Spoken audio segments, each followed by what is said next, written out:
ویسے عبدالصمد صاحب یہ قلت جو پیدا ہوئی ہے آپ کو کیا لگتا ہے آپ کے اندازے کے مطابق یہ قلت جو ہے یہ واقعی ادویہ ساز کمپنیوں کی پیداوار میں کمی کے باعث پیدا ہوئی ہے یا پھر آپ کو لگتا ہے کہ سپلائی چین میں کوئی مسائل موجود ہیں؟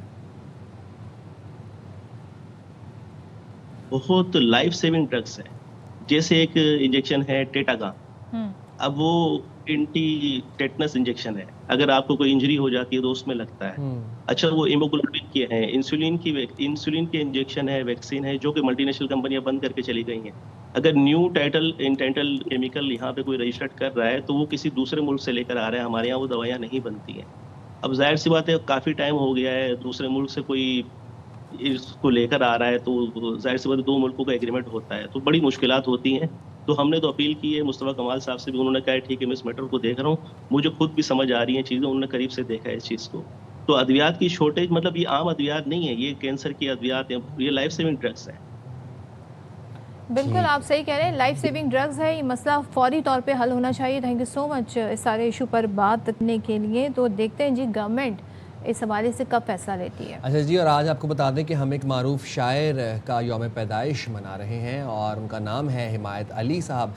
14 جولائی 1926 کو اورنگ آباد میں وہ پیدا ہوئے. وہ صرف شاعر ہی نہیں بلکہ ایک کامیاب نغمہ نگار, فلمی مصنف اور ہدایت کار بھی تھے. بطور نغمہ نگار انہوں نے لازوال گیت تخلیق کیے جو کہ بہت لیجنڈری گیت تھے, جس میں جاگ اٹھا ہے سارا وطن جیسے ملی نغمے نے انہیں بے پناہ مقبولیت دی. پھر مشہور نغمات میں جب رات ڈھلی تم یاد آئے, نہ چھڑا سکو گے دامن, حسن کو چاند جوانی کو کول کہتے ہیں, جیسے مشہور گیت شامل تھے.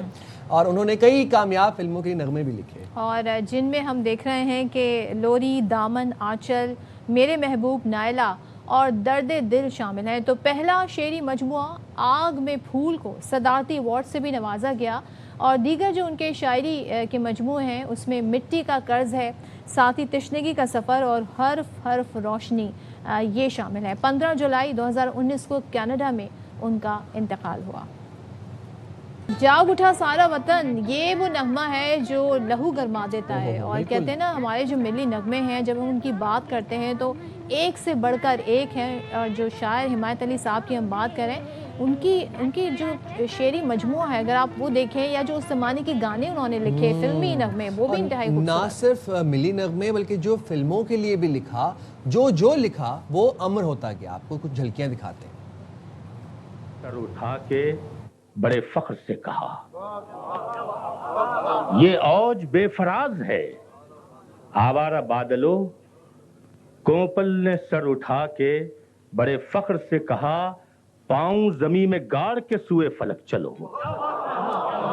ایک درد تھا کہ جس کا شہید انگ انگ تھا, ایک آگ تھی کہ راکھ میں پوشیدہ تھی کہیں. ایک آگ تھی کہ راکھ میں پوشیدہ تھی کہیں, ایک جسم تھا کہ روح سے مصروف جنگ تھا. ایک جسم تھا کہ روح سے مصروف جنگ تھا. میں نے کہا کہ یار تجھے کیا ہوا ہے یہ, میں نے کہا کہ یار تجھے کیا ہوا ہے یہ. اس نے کہا کہ عمر رواں کی عطا ہے یہ.